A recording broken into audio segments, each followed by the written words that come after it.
Welcome back to Judgment Gaming. My name is Zephyr, and here at Judgment Gaming, we try to make builds that have no judgment. They are simple builds, quick to get, that make you very effective in PvP. And for once, today, I'm going to do one for PvE. A friend of mine wanted to get more into trials and more advanced PvE content. I want to do the same.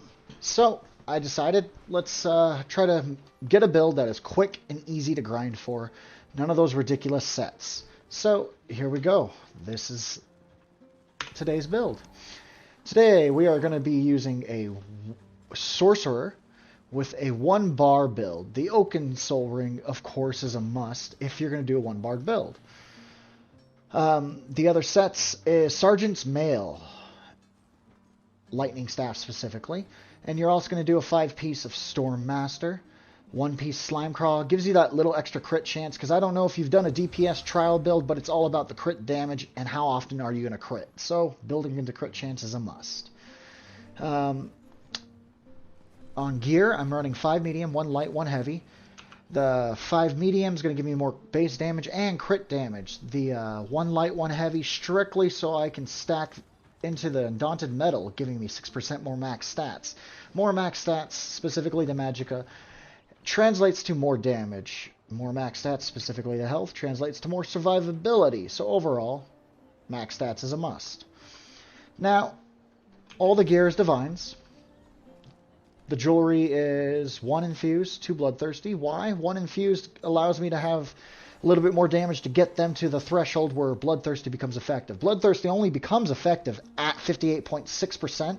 Luckily in PvE, your enemy likes to stay at that range and below.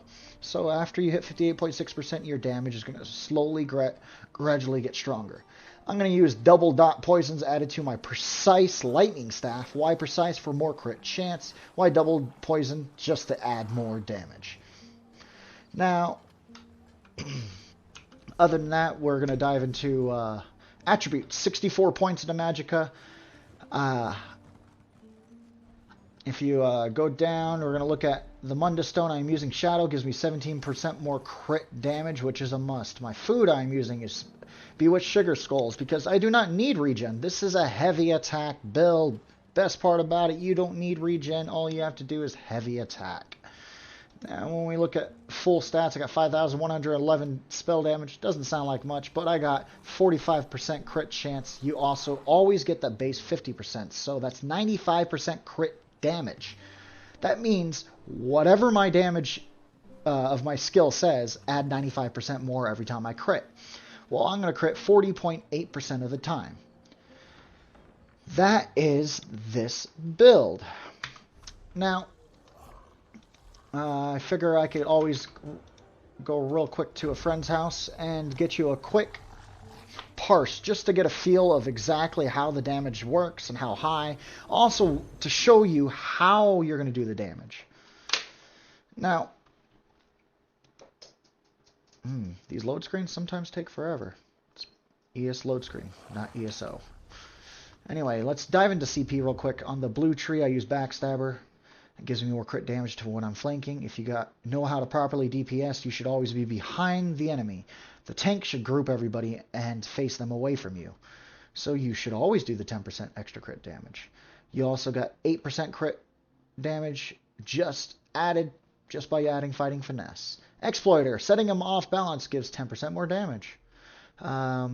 Master at Arms, 6% more damage to direct damage. Well, it's a heavy attack build, so I should always do that. Celerity, maneuverability. Maneuverability is key to getting out of those pink circles inside PvE content. A good example of how it's going to help you survive more is Maelstrom Arena, where you gotta constantly be moving. I don't know why I added Fortified. Just couldn't think of what else to put there. A little more resist is always nice. Slippery, because we all know about ESO's lag. Just in case you fall down and you can't get back up, you got Slippery. Now, Boundless Vitality adds more health. More health means how much longer can you survive. Now, when we're diving into skills, I'm using from the Destruction Staff tree, I'm using Unstable Wall of Storms. Why? Because it sets them off balance, which refer back to Champion points, Exploiter, 10% more damage. Also does a ground AoE. It's pretty good damage per second, just to add in. Now, Summon Volatile Familiar. Only reason why is give you that extra AoE damage, because you can activate him, and every time you activate him, he will do a shock, causing a concussion and an AoE around him, doing AoE damage. Now, we got the Summon Twilight Matriarch. That is your personal heal, also for a little bit of extra damage to the enemy. Now, why do we want to do that? Is because we do need a personal heal in case we're doing solo content. Also, because you have so much crit chance and so much crit damage, when you use this and you crit, you can heal your tank for 33k. So you can turn around and become the healer throughout pledges and trials, if need be. I'm using Hurricane in this slot because number 4 is actually my play slot. Now, I don't really have exactly what is best here for parsing. I'm going to guess Hurricane because it gradually gets stronger and it's a great AoE. I would also use it if you're in group play and you don't got the best tank that groups everything. But if you do got the best tank groups everything, Caltrops will be a good replacement for it. But Hurricane's awesome. Now, if you're going to do a lot of solo play, I do recommend putting Crit Surge. Yes, you do not need Major Sorcery. Major Sorcery gives you 20% more damage, but the Oaken Soul does the same, so you don't need it. But for solo play, every time you crit, you heal for 3630 health. And that can happen every second, so it's a great incoming heal. Put that in number 4 instead of Hurricane if you're playing solo, in my recommendation. Now we're also doing Daedric Prey as a must skill. Why? Because it makes your pets do 45% more damage to the target. Now, always put that on the boss and always keep it up, but make sure it pops before you reactivate. Now, your ultimate is going to be the Atronach, which this Daedric Prey also strengthens. Now, I'm using the Summon Charged Atronach to test out how it does for AoE. I'm sure the other Atronach ultimate is better for parsing, but this is what I'm running right now for parsing. Now, real quick, let's dive into how do you combo this. Well, you're pretty much going to hold the mouse and heavy attack, and right before the heavy attack ends, push a skill. Heavy, and never let go of the mouse. Just never let go. But every time the heavy attack's about done, push a skill. Make sure that Daedric Prey is always up, but make sure it pops before you redo. Here we go.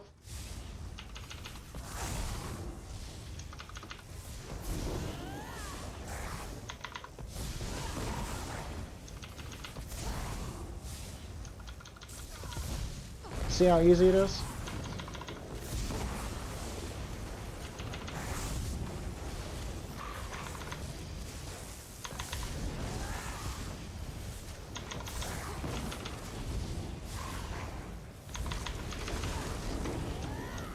As you can see, I did 73,871.